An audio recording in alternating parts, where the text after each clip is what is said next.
ሰላም ክቡራትን ፍትዋትን ተኸታተልትና ናይ ዝመደብ እዚ ዝኮንኩም ኣብ ዘለኹም ሰላም ክትኾኑልና እናተመኒና ንሎምዓንቲ እውን ብእዋናውን ሓድሽ ዝበልናዮም ሓበሬታት ሒዘልኩም መፅእ ኣለኹ ንሎምዓንቲ ኸ ናባኹም ዘቐርበልኩም ጉዳይ ድማ ክቡራት ተኸታተልተይ ኣብዚ ንሒደት መዓልትታት ኣብ ሶሻል ሚድያ ብጣዕሚ ኣነጋጋሪ ዘሎ ጉዳይ ብዛዕባ ዳንኤል መለስ እዩ ኩልና ከም ንፈልጦ ድማ ኣብ ዝቐረባ መዓልትታት ድማ በዓል ትገዝኡ ካፒታል መለስ ድማ ኣብ ሶሻል ሚድያ ወይ ድማ ኣብ ናይ ባዕሎም ዩቲዩብ ቻናል መፅኣ ድማ ዝተፈላለዩ ሕቶታት ተሓቲታ ነይራ ካብቶም ዝተሓተተቶ ሕቶታት ድማ በዓል ገዛኺ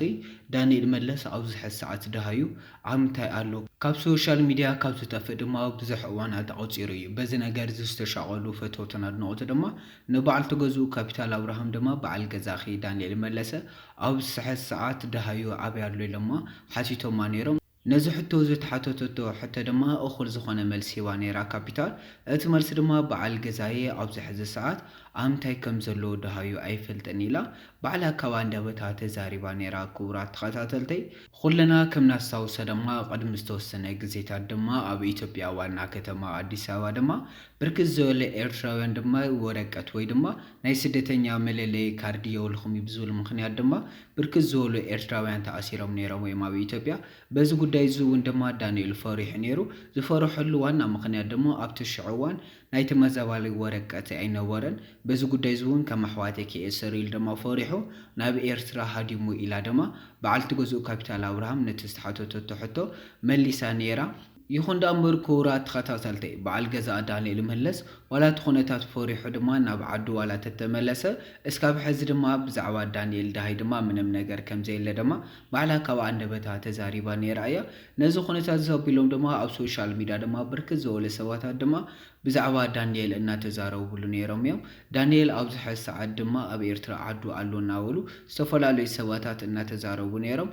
ብኻሊእ ገጽ ድማ ኣብዚ ሕዚ ሰዓት ዳንኤል ኣብ ስደት ኣሎ እናተባሃለ ድማ ብርክት ዝበሉ ዘረባታት ኣብ ሶሻል ሚድያ እናተዛረበ ነይሩ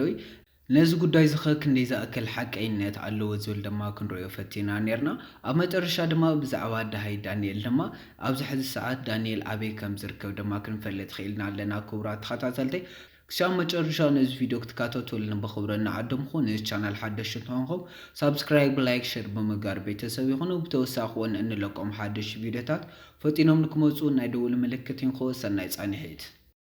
እምበኣርከስ ክቡራት ተኸታተልተይ ኣብዘን ሒደት መዓልትታት ድማ ኣብ ሶሻል ሚድያ ብጣዕሚ ኣዘራረቡ ዘሎ ጉዳይ ድማ ብዛዕባ ዳሃይ ዳንኤል እዩ በዚ ኩነታት ዝኣቢሉ ድማ በዓል ትገዝኡ ካፒታል ኣብርሃም ዝተባሃለ ድማ ኣብ ናይ ባዕሎም ዩቲዩብ ቻናል ወፅኣ ነይራ ናብዚ ኢንተርቪው ዝቐረበትሉ ዋና ምክንያት ድማ ዝተፈላለዩ ካብ ፈተውታን ኣድነቑታን ዝተቐረበላ ሕቶ ነይሩ ነቲ ዝተቐረበላ ሕቶ ንክትመለስ ድማ ኣብ ሶሻል ሚድያ መፅኣ ነይራ ኣብቲ ሽዑ እዋን ድማ ብርክት ዝበሉ ሰባት ድማ ብዛዕባ ዳሃይ ዳንኤል ተሻቒሎም ነይሮም ምክንያቱ ዳንኤል ካብ ሶሻል ሚድያ ካብ ዝጠፍእ ድማ ብዙሕ እዋናት ገይሩ ኣሎ እዩ በዚ ምክንያት ድማ ዝተሻቐሉ ፈተውትን ኣድነቑትን ድማ ንበዓል ትገዝኡ ካፒታል ኣብርሃም ድማ ኣብዚ ሕዚ ሰዓት ዳንኤል ኣበይ ይርከብ ኢሎም ድማ ሓቲቶማ ነይሮም ነዚ ሕቶ እዚ ድማ እኹል ዝኾነ መልሲ ሂባ ነይራ ካፒታል ኣብርሃም ነቲ ዝመለሰትሉ ድማ በዓል ገዛይ ድማ ኩልና ከም ንፈልጦ ድማ ኣብ ቀረባ እዋን ድማ ኣብ ኢትዮጵያ ዋና ከተማ አዲስ አበባ ድማ ብርክት ዝበሉ ኣሕዋትና ኤርትራውያን ድማ እናተኣሰሩ እናተገፈፉ ነይሮም እዮም እዞም ኣሕዋትና ኤርትራውያን ዝተገፈፉሉ ዋና ምክንያት ድማ ናይ ግዝያዊ ወረቀት የብልኹም ወይ ድማ ተመዛበልቲ ኤርትራውያን ምዃንኩም ወረቀት የብልኹም ብዝብል ንእሽተይ ምክንያት ድማ ብዙሓት ኤርትራውያን ኣሕዋትና እናተኣሰሩ ነይሮም እዮም ነዚ ጉዳይ እዚ ዝረኣየ ዳንኤል ድማ ብጣዕሚ ፈሪሑ ምክንያቱ ዝፈርሐሉ ምክንያት ድማ ኣብቲ ሽዑ እዋን ናይ ተመዛባሊ ወረቀት ኣይነበረን ከምቶም ኣሕዋተይ ድማ እዚ ሕማቕ ዕፃ ከይበፅሐኒ ኢሉ ድማ ናብ ዓዱ ተመሊሱ ኢላ ድማ ባዕላ ብኣንደበታ ተዛሪባ ነይራ እያ ይኹን እምበር ክቡራት ተኸታተልተይ ኣብቲ ሽዑ እዋን ድማ ዋላ ዳንኤል ናብ ዓዱ ተተመለሰ ናብ ዓደይ ኣትየ ዝብል ድማ መልእኽቲ ኣይሰደደን በዚ ጉዳይ እዚ ድማ ብጣዕሚ ተሻቒላ ድማ ናብ ሶሻል ሚድያ ወፅያ በዓል ገዛይ ኣብዚ ሕዚ እዋን ድማ ድሃዩ ኣይፈልጥን ኣበይ ከም ዘሎ እውን ኣይፈልጥን ኢላ ድማ በዓል ትገዝኡ ካፒታል ኣብርሃም ከም ዝተናገረ ድማ ዝፍለጥ እዩ በዚ ምክንያት ድማ ኣብ ሶሻል ሚድያ ድማ ብዛዕባ ዳሃይ ዳንኤል ድማ ብርክት ዝበለ ዘረባታት ድማ እናተሸራሸረ ነይሩ